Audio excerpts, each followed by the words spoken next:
7 вечеров, 7 громких премьер, более 170 гостей из разных уголков нашей страны. С 28 октября по 6 ноября в Чувашском государственном театре оперы и балета пройдет 32-й международный оперный фестиваль имени Максима Михайлова. Он считается одним из самых ярких культурных событий в жизни нашего региона. Откроет фестиваль мировая премьера. Кстати, на ее репетиции сейчас мы и находимся.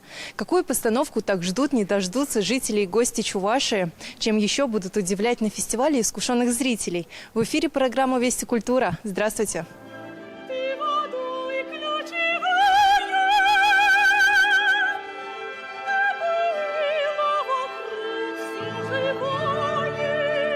Самая долгожданная премьера – это опера «Сурский рубеж».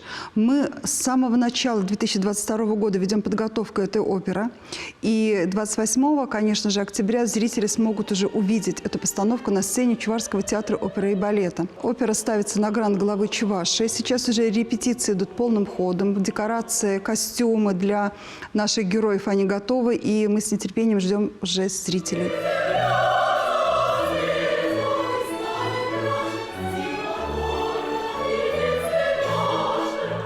Настоящая сенсация. Так в театре называют оперу «Сурский рубеж». И правда, постановка уникальна от начала до конца.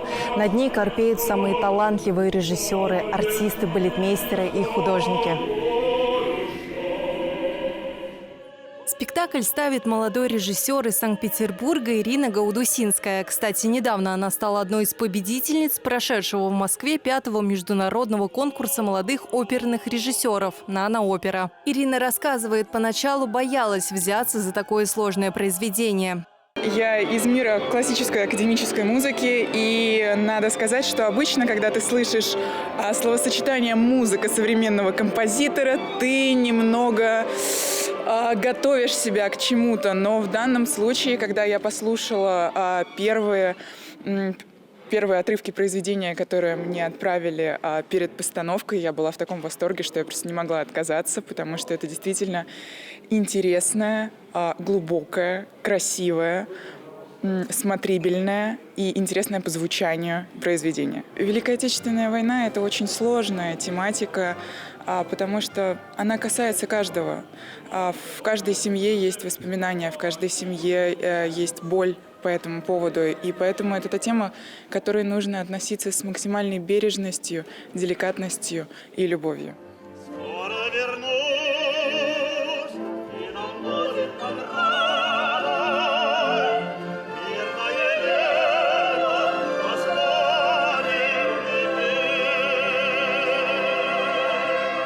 Композитором и автором стихотворных текстов стала Екатерина Иванова-Блинова. Еще начиная работать весной этого года над этой оперой, я сама себе задавала вопрос: а почему этот сюжет должен быть интересен современному зрителю?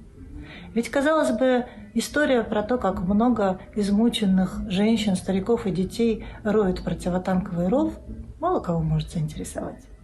Но чем больше и дольше я работала над этой оперой вместе со своей прекрасной командой, тем больше я влюблялась в своих персонажей. Я страдала так же, как Парчикан, я любила так же, как Ирина. Я не знала, что мне делать, так же, как и Тайман. И так же, как и строители Сурского рубежа, я верила, надеялась и любила.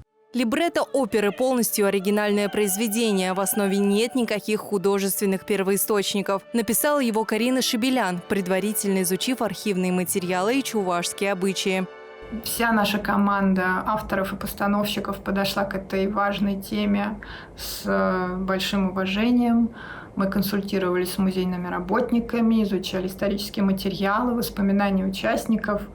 Но в то же время мы не хотели создавать застывший такой исторический памятник. Наш спектакль очень динамичный, живой. Опера наполнена историческими фактами, национальными легендами. В них и верит главная героиня юная Парчикан Юманова. После того, как ее жених отправляется на фронт и пропадает без вести, от горя реальность для нее начинает сливаться с миром вымыслов. Впервые главную партию в опере исполняет Алиса Шалгинова.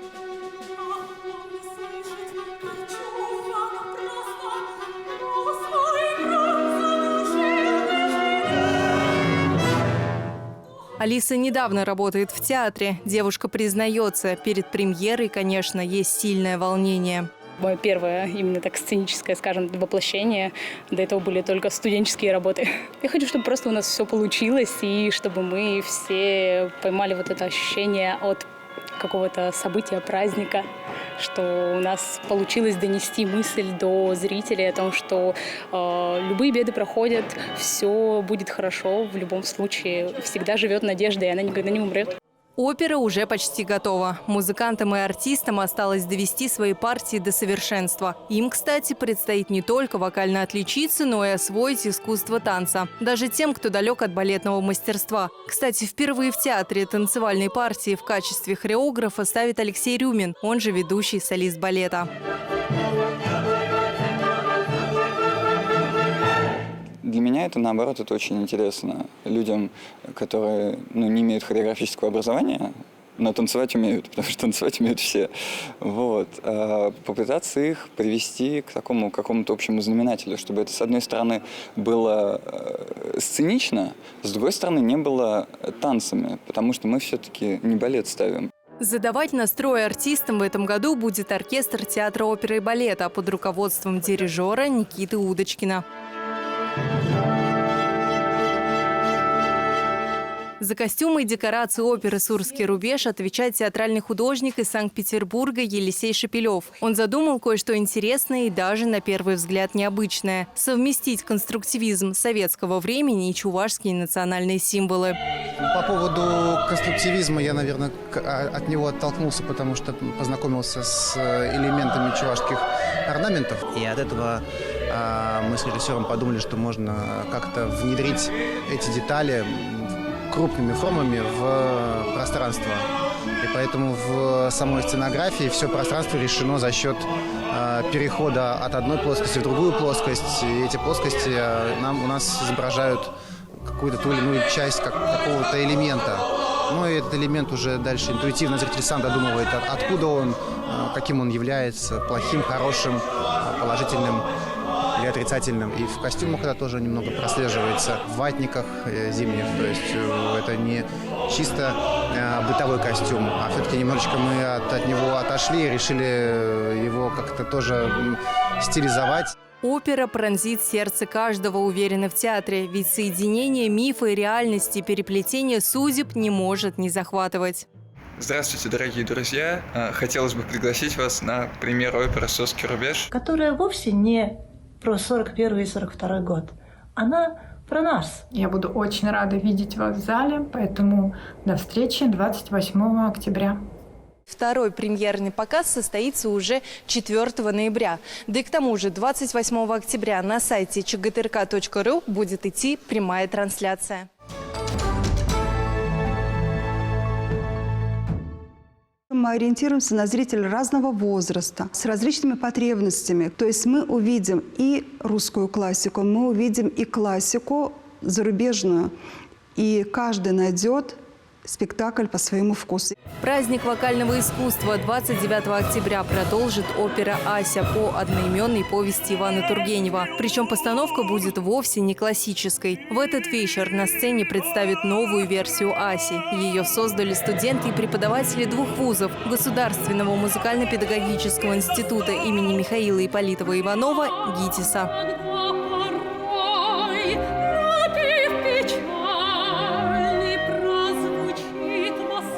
На международном оперном фестивале также состоится премьера интерактивного спектакля по мотивам знаменитого произведения Моцарта «Волшебная флейта». Жители и гости Чувашии станут первыми в стране, кто увидит эту постановку. Спектакль – это интерпретация оригинального текста либретиста Эммануэля Шиканедера. Не меняя героев и основных событий, авторы оперы привнесли в него большую линейность и ясность с одной стороны и интерактивность с другой. Согласно задумке, всю историю произведения расскажет главный герой Папагена от своего лица. Причем говорить, исполнять оперу он будет на русском языке, а вот другие персонажи спектакля только на немецком. К тому же 30 октября каждый зритель, сидящий в зале, наравне с артистами отправится в путешествие на поиски мудрости и любви, главных ценностей загадочных просвещенных, уверены в театре.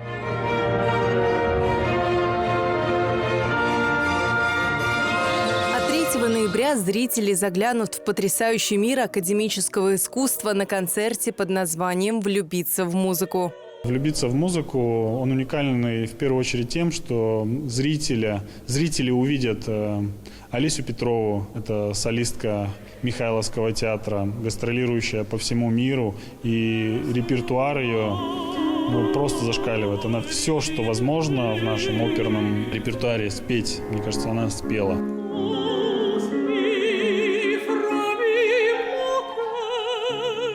Помимо этого приедет Екатерина Фенина, это тоже солистка Михайловского театра, тоже лауреат международных конкурсов, которая тоже ведет активную гастролирующую деятельность.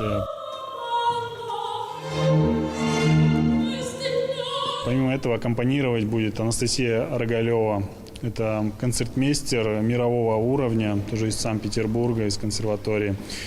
И режиссером данного концерта будет Ирина Гаудасинская, она тоже из Санкт-Петербурга. Поэтому это будет, изысканные произведения на нашей сцене под живой аккомпанемент. Мне кажется, это очень круто. По словам Андрея Попова, каждый вечер гости фестиваля будут иметь возможность видеть своих уже полюбившихся артистов. Викторию Войтенкову, Дамира Закирова в партии «Принца Салерна» и Дарью Росицкую в партии Анжелины в опере «Золушка».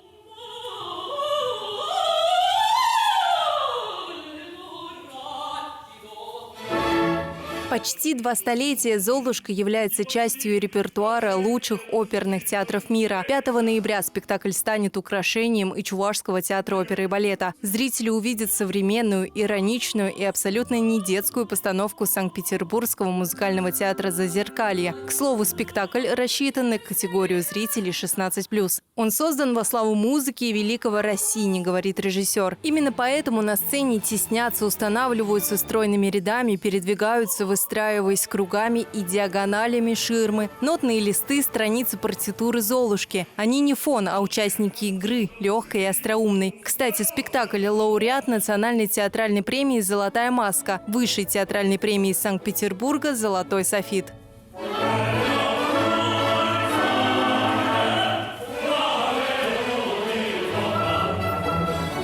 Хочется отметить, что все постановки в рамках 32-го международного оперного фестиваля можно посетить по Пушкинской карте. Помимо этого, для школьников в театре подготовили еще кое-что интересное. Для нашего юного зрителя и молодежи мы сделали отдельный специальный проект.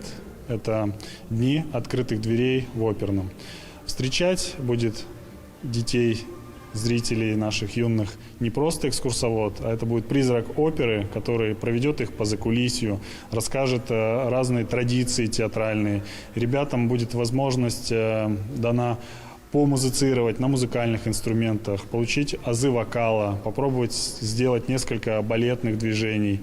Помимо этого мы дадим возможность погримировать себя, как делают это артисты, как делали это когда-то давно, грим театральный, как он выглядит, и, соответственно, сделать прически. Я думаю, что это будет очень интересно для ребят увидеть театр изнутри, как мы работаем, что для нас является обыденным, для них это будет, мне кажется, уникально.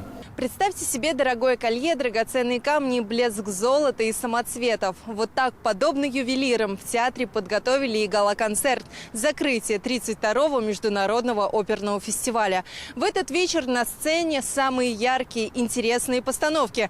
Будут и пикантные сюрпризы. Какие? Вы все сами увидите. До встречи в театре!